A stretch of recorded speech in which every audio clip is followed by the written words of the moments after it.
Willkommen zur ersten Folge des Projektes Komatsu Forest Joysticks für den Landwirtschaftssimulator. Ein Projekt, das es so noch nicht gegeben hat. Wir werden die Hebel aus einem echten Harvester von Komatsu Forest umbauen, sodass man sie im Farming Simulator zum Steuern der virtuellen Maschinen nutzen kann. Wir werden Halterungen für den Schreibtischstuhl bauen, Daten aus dem CAN-Bus auslesen, die LEDs zum Laufen bringen und die Technik verkabeln. Ich nehme euch mit auf eine Reise mit Höhen und Tiefen und teils lustigen und verrückten Momenten. Ihr wisst vermutlich schon, wie das Endergebnis aussieht. Falls nicht, schaut unbedingt mal in das Video rein, was ich euch hier verlinke. Heute werden wir dafür sorgen, dass die Joysticks wieder wie neu aussehen und an meinem Schreibtischstuhl befestigt werden können. Aber jetzt erstmal alles auf Anfang. Wir haben hier die Joysticks, die ich mir habe zusenden lassen.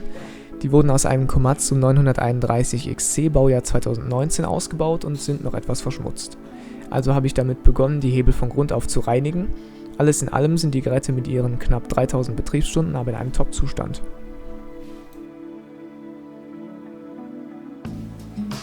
Ein großer Vorteil ist, dass man die Joysticks sehr gut auseinanderbauen kann. So lassen sich die Textilteile beispielsweise gut separat reinigen.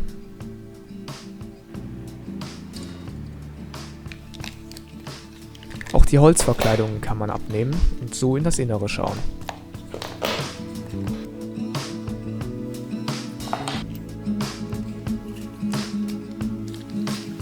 Da sich mit Sicherheit auch Staub in den Tasten abgelagert hat, habe ich den Bereich hier auch mal geöffnet, mit dem Ergebnis, dass sich die Taster wieder ein wenig sauberer drücken lassen. Nach der Reinigung des Tastenfeldes sieht das auch wieder aus wie neu. Und das sind die Joysticks in sauberem Zustand.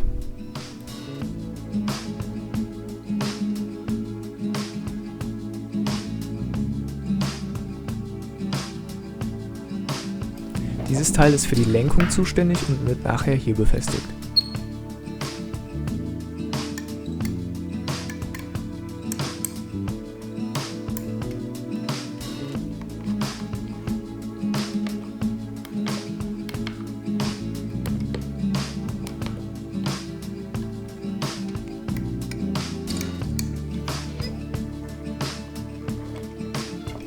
Danach habe ich die Geräte mal geöffnet, um zu schauen, was da so auf mich zukommt.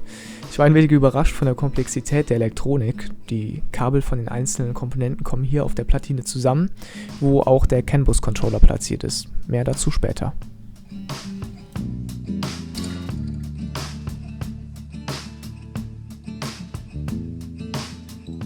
Das hier ist eine kleine Sicherung mit der Spezifikation 30 Volt und 0,5 Ampere. Daraus kann man schon einen ersten Schluss ziehen, dass die Geräte höchstwahrscheinlich jeweils nicht mehr als eine Stromstärke von einem halben Ampere benötigen. Die Bordelektronik der Maschine läuft auf 24 Volt, weshalb ich davon ausging, dass die Joysticks diese Spannung auch benötigen, um korrekt zu funktionieren. Erstmal habe ich die benötigten Teile für meine Modifikation bestellt und während ich darauf gewartet habe, dass das Paket ankommt, habe ich schon mal damit begonnen, die Halterung für meinen Stuhl zu bauen. Da die Armstützen etwas unpraktisch geformt sind, habe ich hier eine Formschablone aus Papier angefertigt, noch die Maße genommen und dann konnte mit dem Bau begonnen werden. Nach dem Anzeichnen mit der Schablone habe ich erstmal grob das Material weggeschlagen und dann mit dem Dremel die Feinarbeit gemacht.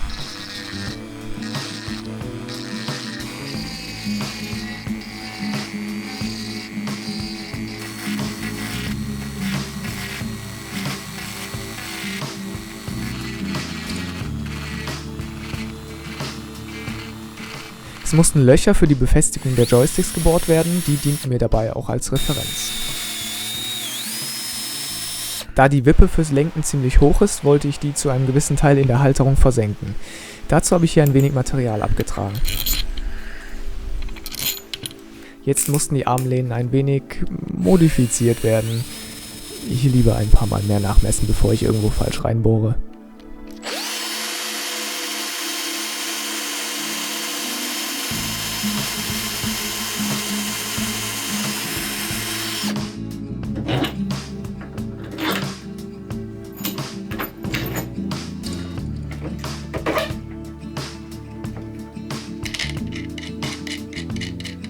Das sieht doch schon mal gut aus. Trotz des relativ hohen Gewichts der Geräte sind die gut befestigt.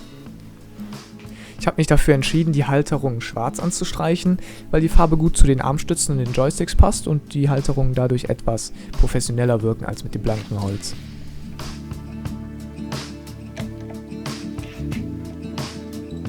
Nach ein paar Tagen ist das Paket mit den Teilen angekommen.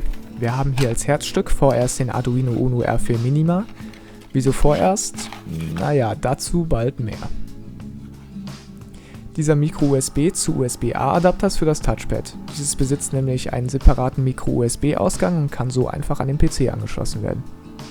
Erstmal habe ich 2 Verlängerungskabel für die Joysticks gebaut. Statt den Standard-Molex-Anschlüssen bekommen die Geräte nun 15-polige D-Sub-Anschlüsse.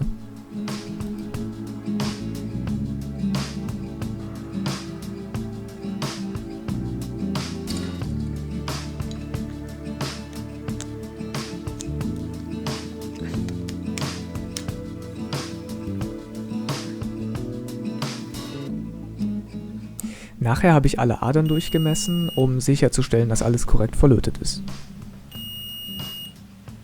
Ich habe mir für die Technik eine kleine Box aus Plastik bestellt, in die ich hier 2 Öffnungen für die D-Sub-Buchsen reingefräst habe.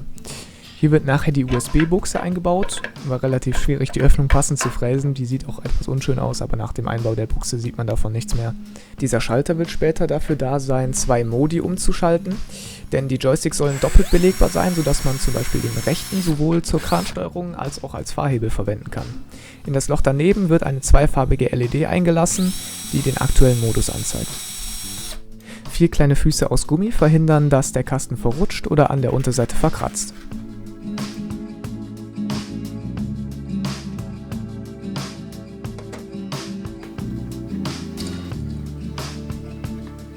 Als nächstes habe ich in der Box einen kleinen Versuchsaufbau erstellt.